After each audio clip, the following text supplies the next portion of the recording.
AlujoHymn Fusion, episode 129. Lord, we thank you. Lord, we honor your holy name. Thank you for your faithfulness upon our lives. Thank you for what you have been doing. Thank you for what you are set to do today. Thank you for what you will continue to do in our lives. Emmanuel is on Instagram, Facebook. There is none like you. We search through eternity, we find out that you are the best. As old as you are, you've never changed. You can never change. You will never change. And that is why we call you Alpha, Omega, ìbẹ̀rẹ̀ àti òpin, ìpilẹ̀ṣẹ̀ ọgbọ́n, ìpilẹ̀ṣẹ̀ ìmọ̀, ìpilẹ̀ṣẹ̀ òye, arúgbó ọjọ́, àrí ìró àlá, ògbéni níjà, kẹ́rù ògbó níjà, òjì kan lùkọ́pá, òpà kan wò kọ́yè, apẹ̀tìlù káramọ́ bí ajere, ẹ̀mí mímọ́, ẹ̀mí inú àwọn wòlíì, àtóbi tán, adára tán, ọba tó lè jí tó lè pa, ọba tó bá pa tó tẹ́nìkan ò lè jí, ọlọ́run ìpè apọ́sítù Joseph Ayọ̀ Babalọ́lá, ẹ̀mí mímọ́, ẹ̀mí àwọn wòlíì, ẹ ṣé. Thank you for your faithfulness upon our lives. We are here today because of your mercy. We are here today because you so much care about us. This is the last Sunday in the month of October. Despite our unfaithfulness, you are still very faithful to us. Ayérayé ẹ ṣé o. Ayérayé ẹ ṣé o. If you should look down on our sins, none of us can stand you. But you are so faithful to us. Amazing grace. We are enjoying it. Divine favor. We are enjoying it. Divine protection. We are enjoying it. Ọlọ́run tí ò jẹ́ káwọn kidnapper ó gbé wa. Ọlọ́run tí ò jẹ́ abọ́sọ́wọ́ báńdíìtì. Ẹ̀yin Olúwa lógo. See, for those of you that is watching me on YouTube, on Facebook, on Instagram, please, before we play any song, just be praising God in your closet, wherever you may be. Just be praising God. Má bẹ̀rẹ̀ sí ní Olúwa. Má bẹ̀rẹ̀ sí gbéga. Láti inú ọkọ̀ ẹ wá, be praising the one that sits on the throne, the one that cannot be insulted, the one that is far bigger than what we are calling him. Àtóbi tán, adára tán, ẹ̀mí mímọ́, ẹ̀mí àwọn wòlíì, káàbọ̀, ayérayé nínú ọ̀run, káàbọ̀, elétí gbọ́ngbọ́rọ̀ yẹ, káàbọ̀, ọba apani, ọba amọ́ni, ọba aláni, ọba adáni, ọba aṣẹ́ni, ọba agbanilọ́gbàtọ́, ẹ̀mí mímọ́, ẹ̀mí mímọ́, ẹ̀mí àwọn wòlíì, káàbọ̀, ẹ̀yin Olúwa lógo.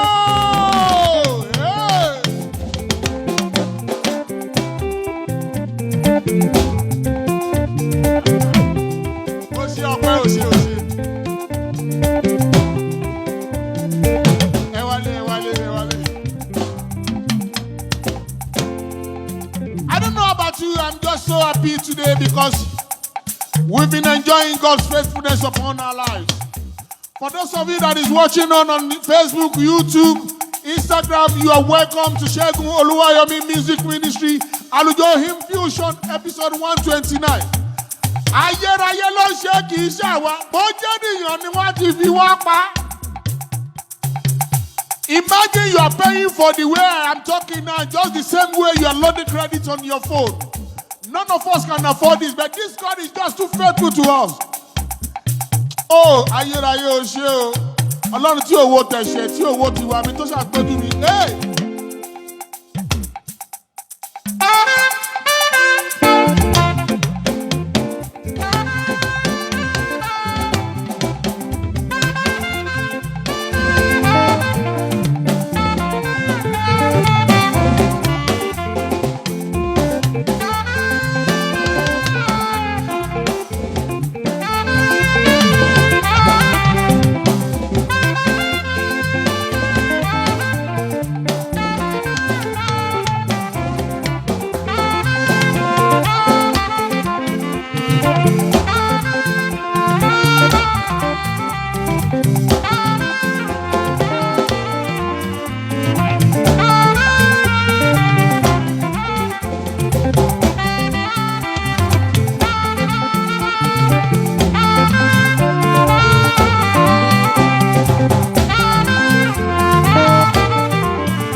nìkan ló entitled sí ìyìn wa. Nobody can take the glory of the one that sits on the throne. And that is why we are praising him this evening, because this God is just too faithful to us. A ò ní gbàgbé. Gbogbo agbára láyé àti lọ́run ó wà ní ọwọ́ arúgbó ọjọ́ abẹ́tílùkára bí ajere. All power, both in heaven and on the earth, belongs to the one that sits on the throne. And that is why we are so relaxed. We are so happy that we have somebody at our back. That is the only God that cannot be insulted. But what fear you meet here, Benabu? But what fear do we boy, Jesus? But what para tia wanu Christi tia kori? All the power that cannot stand the name that is far above every other name. That might want to disturb us, disturb anybody online today, we render you useless and powerless in the name of the Lord Jesus Christ. Psalm 105 verse 14 and 15 says, he suffered no man to do us wrong. He reproved him for our sake, saying, touch not my anointed and do my prophet no harm. Ewo, egbo ọ̀rọ̀ Olúwa gbogbo ẹ̀yin agbára tẹ́ ò lè dúró ní orúkọ Jésù. Ẹwà ní abẹ́ ìdè báyìí o, ọmọ ọlọ́rọ̀ ló ń sọ̀rọ̀, ọmọ arúgbó ọjọ́ ló ń sọ̀rọ̀, bó ti fi ẹ̀yìn ti àgbélébùú. Tó bá wá dán Ọlọ́run ò àpọ́lọ́ nílé, ẹ jẹ́ máa lọ ayérayé ló ṣe kì í ṣàwà. Ẹ̀yin Olúwa lógo.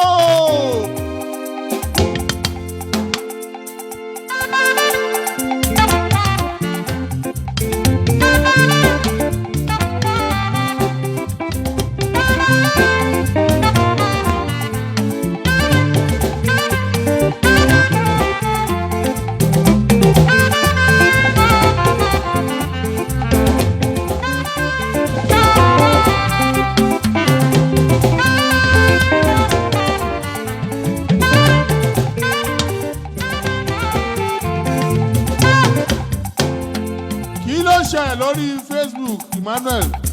Ó wà mò ń wo ó pọ̀ ó mò ń wò yìí o. Ẹ lọ sí àlẹ́ kó lọ wò ó. We are in the solution night week in my church. So most people that is assisting me, they are all working in clam now. So ẹ máa gbà bá ṣe rí lónìí ni o. Ayérayé ló ń ṣe o.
here.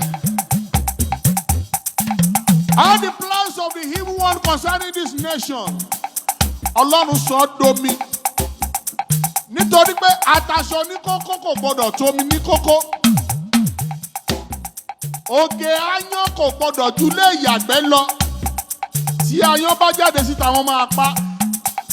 All the evil plans of the wicked one in this great nation to cause chaos, to make people to be running up and down. Kò ní wá sí ìmúṣẹ torí pé àwọn àyànfẹ́ wà Nàìjíríà.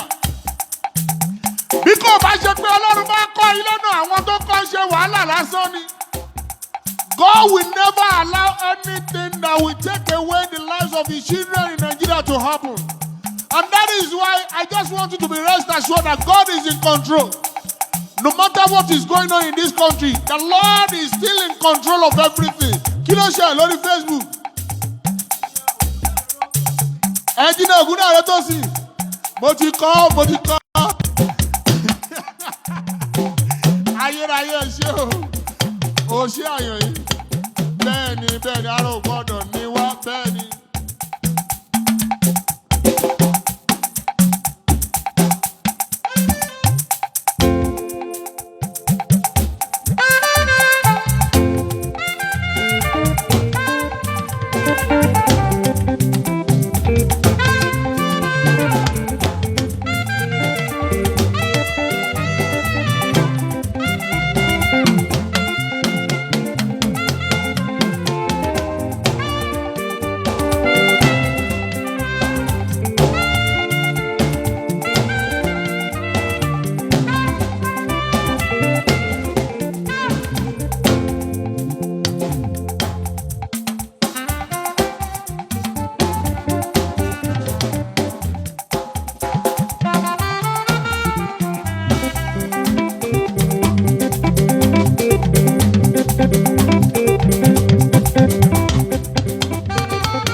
Come on,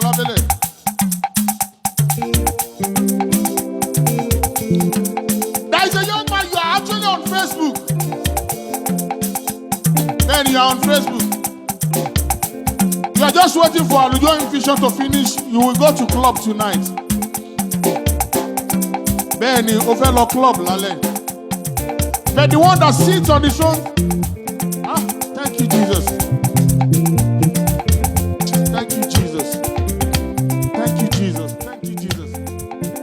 Ayan, wọ́n ti parúkọ ọmọ yẹn sí ara àwọn tó máa bá ọjọ́ òní lọ. Your name has been written to the people that will be killed today. Yes, you are watching me on Facebook. You are just waiting for this program to end and you are going to club. Your name has been written. Okùn Your name has been written among the people that will die today. But this prophecy is coming for you. Stay in your house today. Don't go anywhere. Just be praising God. Nítorí ogun ọjọ́ tó ti pẹ́ Ọlọ́run máa ṣe lónìí. Tó o bá lọ, wà á bọ́jọ́ ọlọ́jọ́ lọ. Just stay in your house tonight. Don't go anywhere. Ayérayé nínú ọ̀run sí olùtùnú ẹ ṣé.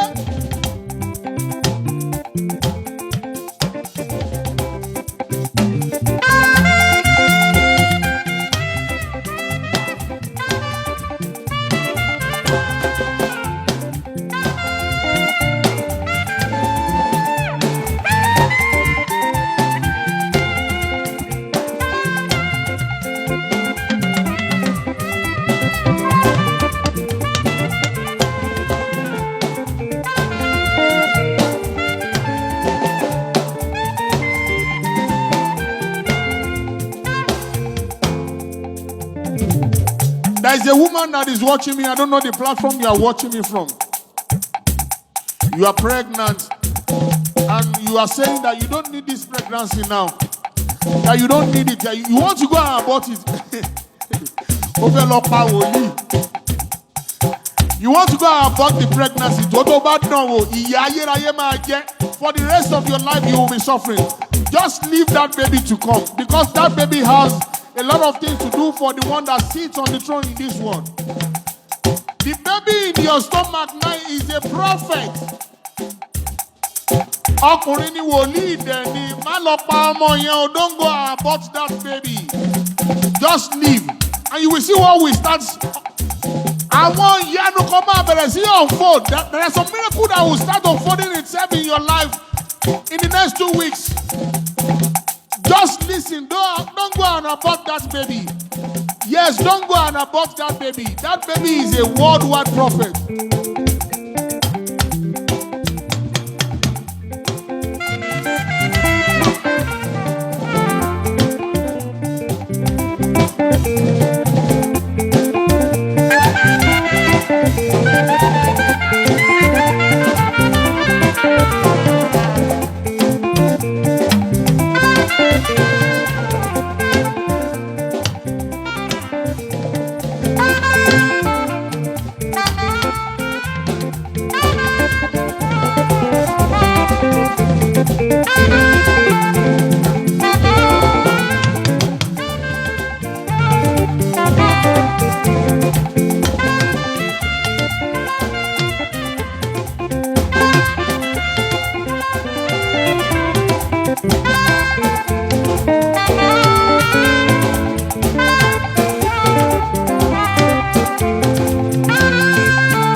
When I was driving home from studio,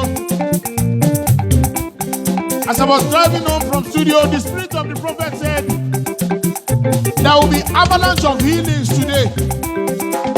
Healings today. So I don't know what is going on in your system. I can see in the realm of the Spirit, there are a lot of people going through prostrate. Benny, you've done a lot of things to him, but he's not going. Oma Yola Guare. That portion with the song.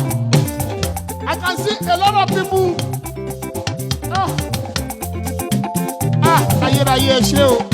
Lord, we thank you. Lord, we thank you. The revealer of all secrets, we thank you. There is somebody that fire you arrow in your dream. And you walk up. Ojú bẹ̀yẹn dẹ̀ bẹ̀rẹ̀ sí inú ẹ̀, ó ti wá di egbò.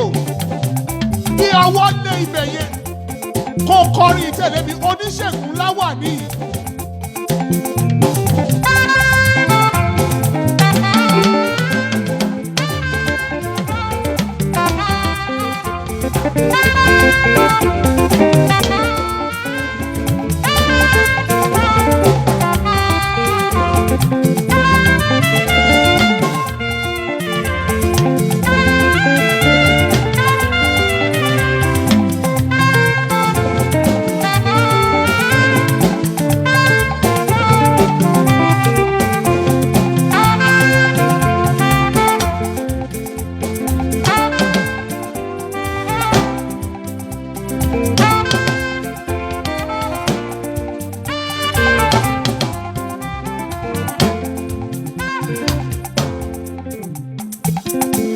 Now, that song is for somebody that is watching me now. Ayo omongele ni ebe won tole. You've been bedwetting for a long time ago. And you cannot even go out to anywhere. Ama to wo fàájì báyìí. Emmanuel lo monitor fàájì ta o. Ama to wo fàájì. You've been bedwetting. You can't even go out of your house. You can't travel with your friends. Your last PNC discovered that you are bedwetting. Oh, the fiele.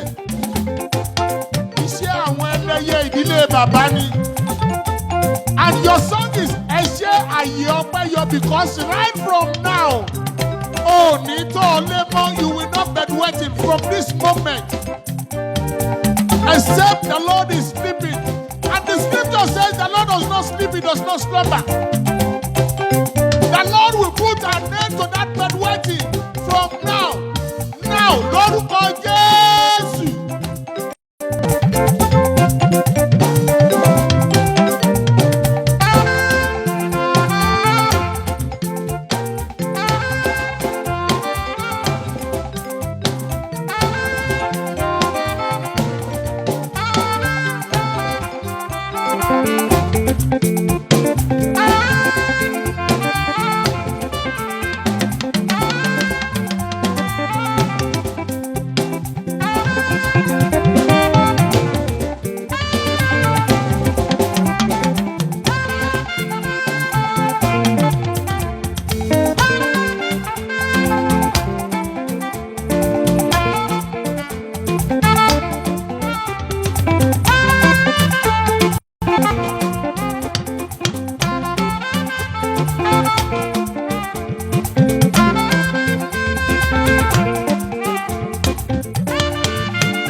Àwọn aláìlénìyàn ó gbógo fọ́lẹ̀ wa.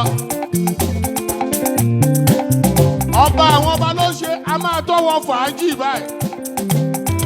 AlujoHymn Fusion episode 129.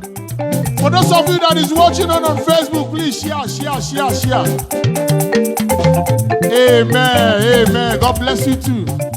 For those of you watching us on Instagram, invite your friends and family to join us. A máa tọ́wọ́ fàájì. Bó ṣe ń jọ yẹn ayérayé ṣe kì í ṣe èèyàn ló ń ṣe. Bá bẹ̀rẹ̀ sí jọ́ kó máa yọ̀ kó máa yin atóríṣe. Àyè ọpẹ́, your Lord, we thank you for who you are. For your faithfulness, for your mercy, for your favor. We thank you for everything you've been doing. Ẹ ṣé àyè ọpẹ́ yọ. Ẹ wálé. Ìwọ bàbá tó ń bọ́mọ rẹ̀ sùn, ó wà lórí Facebook o. Ó ṣé. lẹ́ẹ̀kan sí, ìlú lẹ́ẹ̀kan sí. Ó ṣe. The man is watching me on Facebook. You've been sleeping with your daughter. Do you know what the man is doing? Ó máa ń ra ọmọ yẹn níyè ọmọ yẹn ò ìrántí. If you don't stop, ẹ̀jẹ̀ rẹ kàn máa gbẹ ni. Èmi kọ́ mo sọ, ayérayé ló sọ, your blood will just be drying. You've been sleeping with your daughter for so long, and that innocent girl does not know what is going on. So I beg you in the name of the Lord Jesus Christ, please stop and give your life to the one that sits on the throne. Okay, Adeleke Kehinde Olushola. Is someone no man to do you wrong? Gbogbo agbára kágbára láti ìdílé bàbá rẹ tó dojú ìjà kọ ẹ́. All the spiritual attack from your father's house, I render them useless right now in the mighty name of the Lord Jesus Christ. The hands of the Lord that cannot be insulted will rest upon you in the name of the Lord Jesus Christ. Máa jókòó máa yọ̀, Adeleke Olushola. Adeleke Kehinde Olushola máa jó lórí Facebook. Máa jó máa yọ̀, ìtọ́jú èṣù ni.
Olórí ìjọ tọ̀run lórí Instagram.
lórúkọ Jésù. Ẹ ò ní dẹni ilẹ̀ lórúkọ Jésù. Iléeṣẹ́ fàájì ò ní jóná. Ẹ̀gbọ́n mi, the Lord will take you higher beyond what you are thinking in your heart. Ọlọ́run á gbé yín ga jù báyìí lọ. Because èèyàn gidi ni yín, ẹ ò ní wálẹ̀. Gbogbo ẹ̀yin tẹ́ ẹ gbọ́ mi lórí fàájì, this is the last Sunday in the month of October. It is a privilege for you and me to see today. Kì í ṣe pé ìwà wa ló dá báyẹn níwájú Ọlọ́run. Àánú àtòrí ọ̀fẹ́ lọ rí gbà. Sọ́ni mo ṣe ń gbọ́ mi lórí fàájì yẹn. Bí ọwọ́ ẹ sókè kó máa bẹ̀rẹ̀ sí ní ọba àwọn ọba. Torí pé òun làbò ẹ, òun làbò mi. Ẹ wá bá mi yìn Jésù, òun làbò mi. Lórí Facebook ẹ máa jó kẹ́ máa yọ̀. Lórí YouTube ẹ máa jó kẹ́ máa yọ̀. Lórí Instagram, YouTube ẹ máa jó kẹ́ máa yọ̀.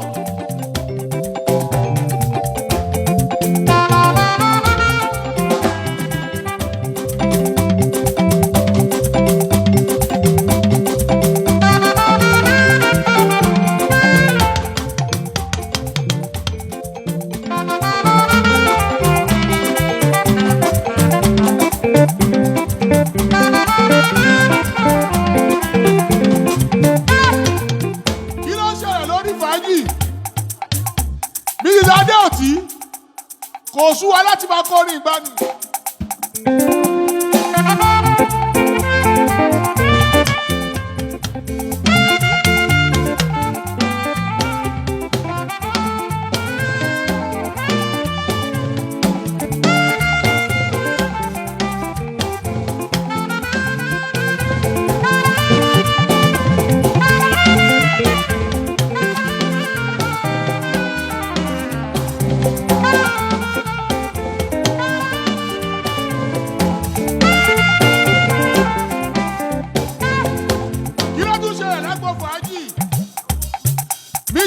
tútù.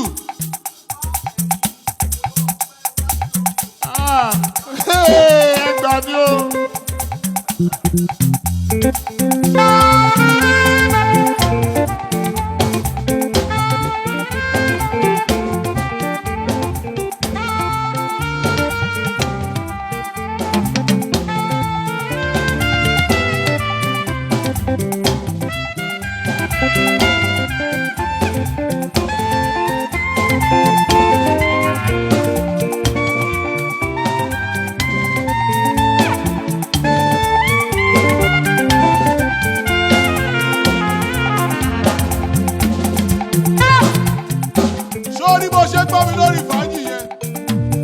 You have every reason to be thanking God, to be praising God. This is the last Sunday in the month of October. In the next 2 months, we are going to be in the new year. Àánú àjọrí ọ̀fẹ́ ni. Gbogbo tí Ọlọ́run ò tí ì ṣe, ó máa ṣe é fọkàn balẹ̀. Bó ṣe wà lórí ìbàdí tó ń jó yẹn, àánú lọ rí gbà. Àwọn tó wà lọ́gbà àwèrè wọn ò lè gbọ́ rédíò. Ìwọ ń gbọ́ rédíò, àánú ni o. Ẹ̀yà ara ẹ̀ ò dáṣẹ́lẹ̀, àánú ni o. Bí ọwọ́ ẹ sókè kó máa bẹ̀rẹ̀ sí yọ̀. Ohun tí ò tó, ó ń bọ̀ wá ṣẹ́kù. Ọba àwọn bá máa ṣe lórúkọ Jésù. Wàá bá mi lórí Instagram àti @Segun_Oluwayomi. Lórí Facebook Segun Oluwayomi. Lórí YouTube àwọn abẹ́ Segun Oluwayomi TV. Lórí TikTok àti Segun Oluwayomi. Kí ló ń ṣẹlẹ̀ lágbo fàájì? Adébísí Joe láti Ọ̀tà. Jésù ní balógun ọkọ̀.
Ayẹnifábùsù yìí láti Badagry ọ̀rẹ́ bí Jésù òsì láyé yìí.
Iṣẹ́ ìwòsàn ní ayérayé náà máa ṣe lónìí. Èmi ò fẹ́ mọ orúkọ àìsàn tó wà ní àgọ́ ara ẹ̀. Bó o ṣe ń jó yẹn tó yin ọba àwọn ọba. Gbogbo àìsàn yẹn ń wọlẹ̀, wọ́n ń jáde nítorí pé ìjìnlẹ̀ nínú ìjìnlẹ̀. ìjìnlẹ̀ ló ń ṣe. Àná ẹ ti sọ̀rọ̀. Òní ẹ dẹ́ ìsọ̀rọ̀ lọ́wọ́. Ọ̀la ẹ máa sọ̀rọ̀. Bí ọwọ́ ẹ sókè kọ́ bá bẹ̀rẹ̀ sí yín ọba àwọn ọba bó ṣe o.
Facebook lórí YouTube tó ń yọ̀. Ọlọ́run alààyè ń tú ẹ sílẹ̀ lọ́wọ́ ogun ọjọ́ tó ti pẹ́. Torí wo ó fẹ́ òfẹ́ ìyìn nìkan ló wà lọ́run. So fi kọ́ra báyìí kó o máa bẹ̀rẹ̀ sí jó kó o máa bẹ̀rẹ̀ sí yọ̀. Ayérayé ló ń ṣe. Bó o ṣe ń gbọ́ mi lórí fàájì yẹn. Wá bá mi lórí Instagram àti Segun_Oluwayomi mo wà ń bẹ̀. Wá bá mi lórí YouTube Segun Oluwayomi TV lọ subscribe. Lórí TikTok àti Segun Oluwayomi. Lórí Facebook mo tún wà ń bẹ̀ Segun Oluwayomi. Bí ọwọ́ ẹ sókè kó máa bẹ̀rẹ̀ sí yín ọba àwọn ọba. Ẹ̀yin Olúwa lógo. Kí ló ń ṣẹlẹ̀ lágbó fàájì? Ọláwálé Ọládìméjì láti Àtàn. Ọlọ́run àgbáyé ọ̀wọ̀ ní forúkọ rẹ̀.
Àjí ayé wọn lè di Ọlọ́run lọ́wọ́.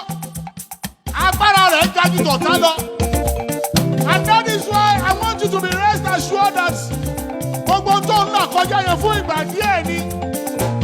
Fún ìgbà díẹ̀ ni ayérayé máa dáhùn lórúkọ Jésù. Kí ló ń ṣẹlẹ̀ lórí fàájì? Dìkìrẹ́sì Adéròhun láti Ìyànà Ológbò fi ìyìn fún Jésù olùràpadà.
Oyin kọ́sẹ́ láti Ìláró Poli.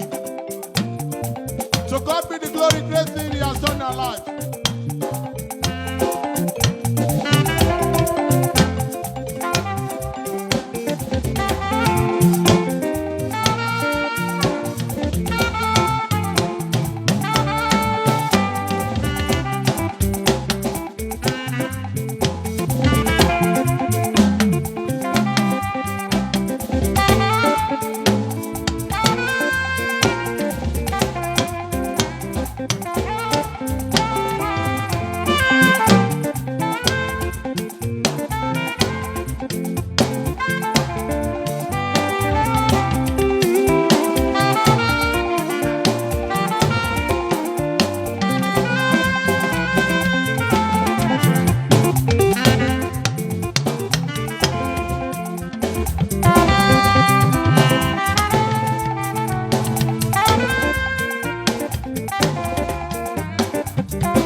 lórí àánú gbà fún pọ̀npọ̀ mi lásán lórí fàájì lórí Facebook lórí YouTube lórí Instagram lórí TikTok àánú ni máa bẹ̀rẹ̀ sí jókòó máa yan ọba àwọn ọba òun ló ń ṣe kì í ṣe èèyàn Dr. Olútáyọ̀ Ambrose Ṣómídé ẹ ò ní dẹ nílẹ̀ kí ló ń ṣẹlẹ̀ lórí fàájì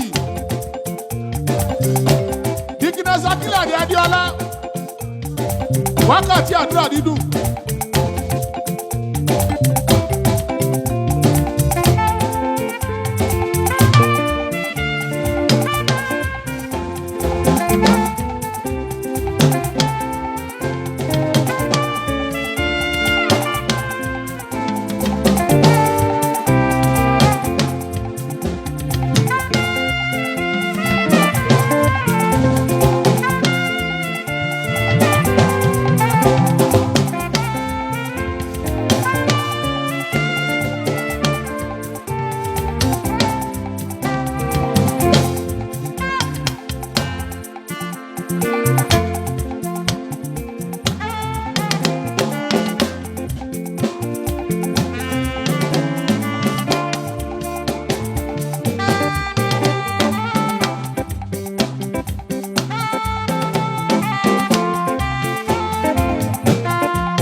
Sórí bó ṣe ń jó tó ń yọ̀ yẹn. Inú ń bí Sátánì fún òyìn ọba àwọn ọba. As you are dancing, as you are praising God, the enemy is not happy that you are doing this. You continue doing that because he's the only one that can settle you. Because he knows the beginning from the end, and he equally knows the end from the beginning. And that is why we call it Alpha Omega. Máa bẹ̀rẹ̀ sí jókòó máa yọ̀, ayérayé ló ṣe kìí ṣàwa. Ẹ̀yin Olúwa lógo. Thank you, Jesus. Lórí fàájì gbé ọwọ́ ẹ̀ sókè kó máa bẹ̀rẹ̀ sí jókòó máa yọ̀. Ayérayé ló ṣe kìí ṣàwa, àánú la rí gbà tá a fi wà lára àwọn ènìyàn.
Thank you, Faji FM. The Lord bless you.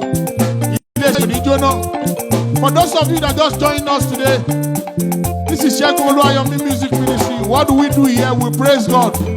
We honor God. Every Sunday, 7 p.m. to 8 p.m. AlujoHymn Fusion every Sunday. Next week is going to be another week that we're going to be here together to praise God. This is episode 129. Next week, one Sunday in November, episode 130. Between now and next week, the Lord will have blessed you. The Lord will have made his face shine beyond the expectation in the name of the Lord Jesus Christ. Ẹgbẹ́ ọwọ́ yín sókè kẹ́ máa bẹ̀rẹ̀ sí yọ̀ kẹ́ máa yín ọba àwọn ọba pọ̀ ṣe lónìí o.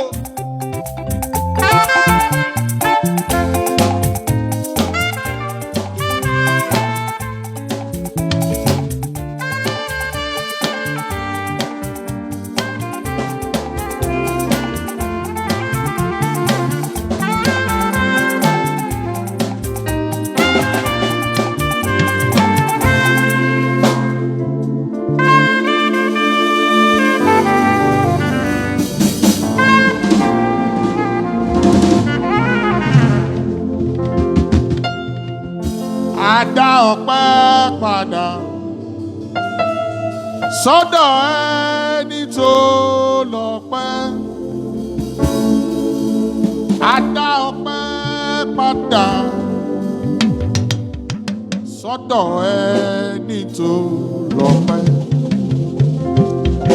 Àwa wá dá ọpẹ́ padà sọ́dọ̀ ẹni tó lọ́pẹ́ o. Èmi àti àwọn ẹlẹgbẹ́ mi dá ọpẹ́ padà àti gbogbo àwọn tó gbọ́ wa sọ́dọ̀ ẹni tó lọ́pẹ́. Lord, we thank you. We return all the glory, honor, adoration back to you for helping us today. Thank you for your faithfulness. Ọba aránibá ni dúró síbẹ̀. Ó dúró tì wá bẹ̀rẹ̀ àdẹ̀ parí. This is episode 129. Next week is going to be episode 130, first Sunday in the month of November. Àjọ máa ṣe ni mi ò ní wá yín tì ẹ ò ní wá mi tì. None of us will be missing in the name of the Lord Jesus Christ. Thank you for joining me today. This is Segun Oluwayomi Music Ministry. If the Lord is leading into your heart to support us, you can DM me or call me on 08033005762. If the Lord is laying it in your heart to support us, just give me a call 08033005762. Ẹ ṣé o. God bless you. Oh, double!